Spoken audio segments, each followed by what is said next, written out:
Ladies and gentlemen, please welcome the President of the United States, Donald J. Trump, and First Lady Melania Trump.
Ladies and gentlemen, to honor America, would you please rise for the singing of our national anthem?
Before we even had a country, we had an army. They started as a small, unorganized group of shop owners and farmers, but they fought the most powerful army in the entire world to a standstill in Concord, Lexington, and Bunker Hill. Then our Continental Congress chose George Washington as general of our Continental Army. But it wasn't until 1 year later, on July 4th, 1776, that news arrived of the signing of our Declaration of Independence. Now we had a new army and a new nation. With little gunpowder, no shoes, bloody feet, few cannons, little training, and even less food. Valley Forge started in December. They went into winter camp in December of 1777. Approximately 2,000 Americans died that winter of disease. They lived through hell, but they never ever gave up. Not this army, not this first American army. Finally, Washington and his army arrived here at Yorktown, where they had General Cornwallis and his powerful British army trapped in this city against the sea. All of the preparation that Washington has learned through the course of those 6.5 years meets its full force here at Yorktown, and he employs it brilliantly. Sailing from the Caribbean, the French Navy arrived and took on the British fleet. Washington decided to make his move. Our men began digging to get closer and closer to the fort, finally getting within rifle and cannon range. Naturally, George Washington chose to set off our first cannon shot. The British had two small forts in front of the main fort. They were called redoubts 9 and 10. Then, on the moonless night of October 14th, the American and French forces attacked the redoubts. The hand-to-hand combat with bayonets, knives, and fists was bloody, to say the least. But within an hour, we were victorious. And as the sun came up the next day, Cornwallis looked out and realized he was in serious trouble. So he prepared an all-out, desperate counterattack. It didn't work, and the British were forced to surrender. We were supposed to lose to the best army and the largest and most professional navy in the world. But our young army had won the war and our freedom. The freedom we hold so dear. And 250 years later, for what started as a ragtag group of shop owners, has now become the most powerful army in the world. Today, many things are very different from that army here at Yorktown. But one thing remains the same. An undying passion, guts, and love for our country remains deep in the heart of today's army. When I look into their faces, you can see it. That will never change. God bless the United States of America.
Ladies and gentlemen, our parade is officially underway.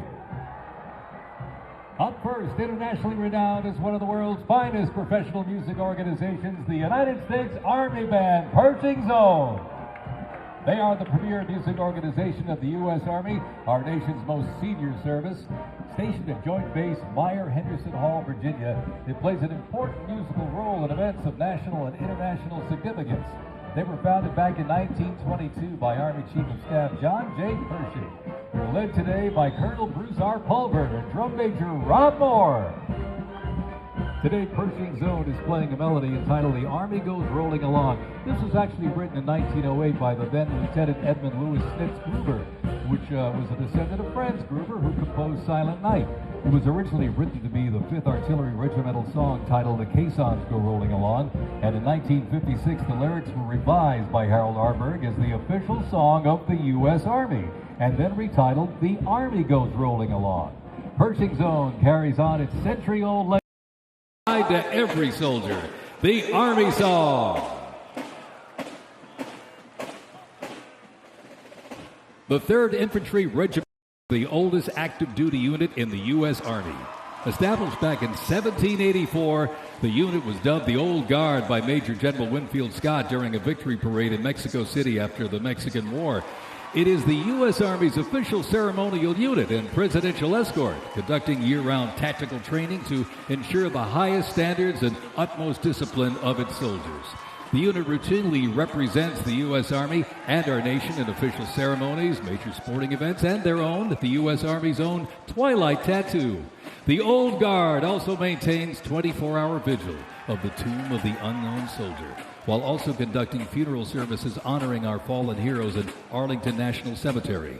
The regiment's 50 campaign streamer stand is a testament to its long, faithful service to our nation. Ladies and gentlemen, the 3rd Infantry Regiment, the Old Guard.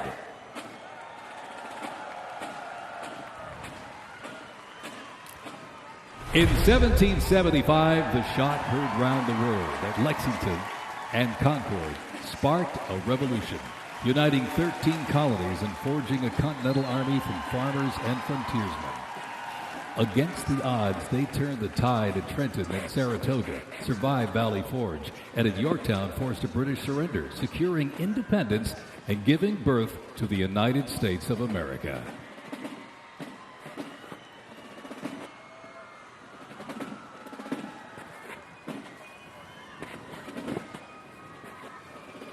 Before radios and field phones, sound was the signal.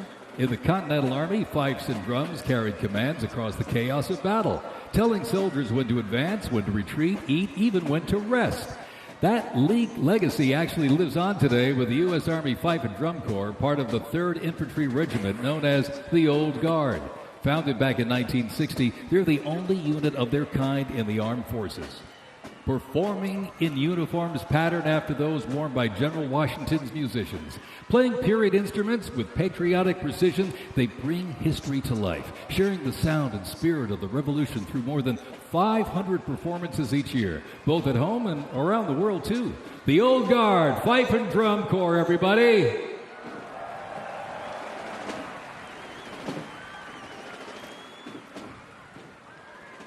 And now, from high above, ladies and gentlemen, celebrating 250 years, your United States Army parachute team, the Golden Knights. Descending at over 120 miles an hour, the Golden Knights are using flexible wing gliders to maintain their formation. They open their main canopy simultaneously and negotiate the softest possible landing. I'll tell you, they can't hear you, but they sure can see you.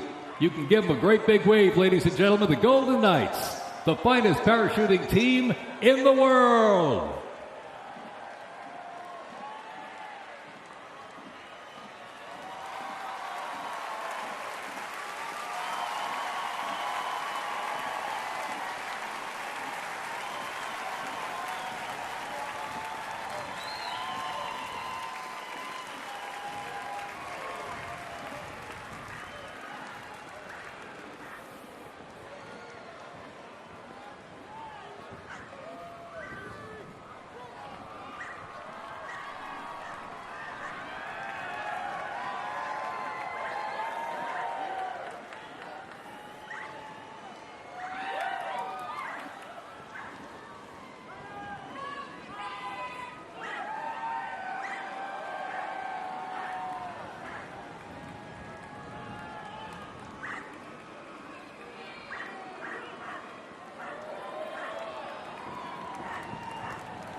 Fort Sumter in 1861, a nation divided.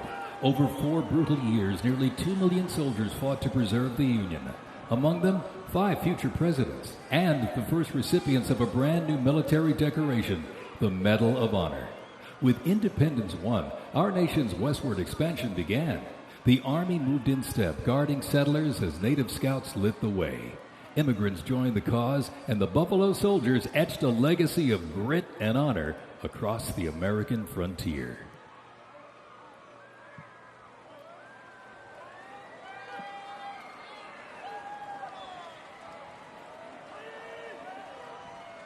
As they march by, a soldier's uniform signals their duty, their role, and their readiness.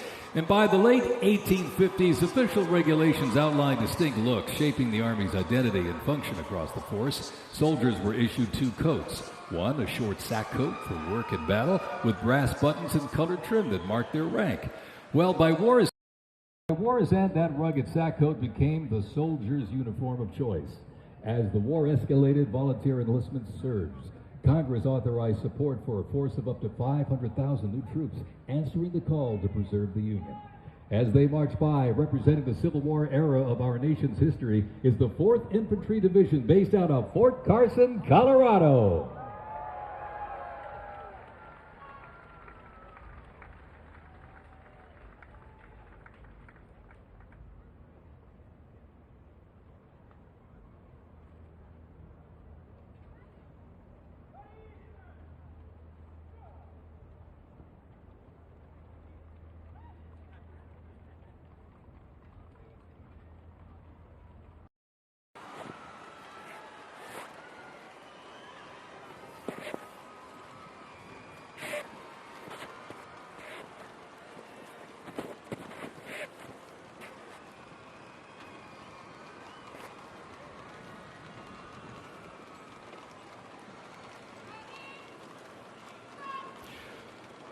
From Fort Cavazos, Texas, home of legends, the 1st Cavalry Division rides with pride.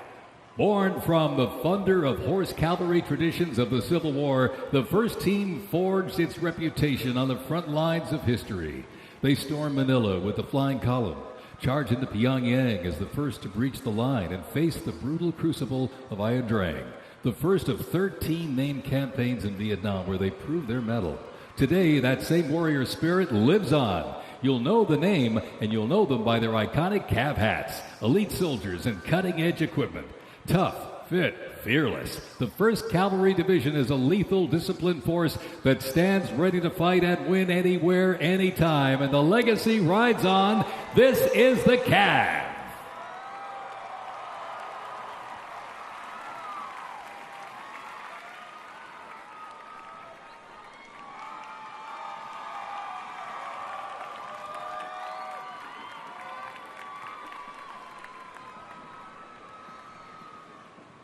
Special thanks to our sponsor, Lockheed Martin.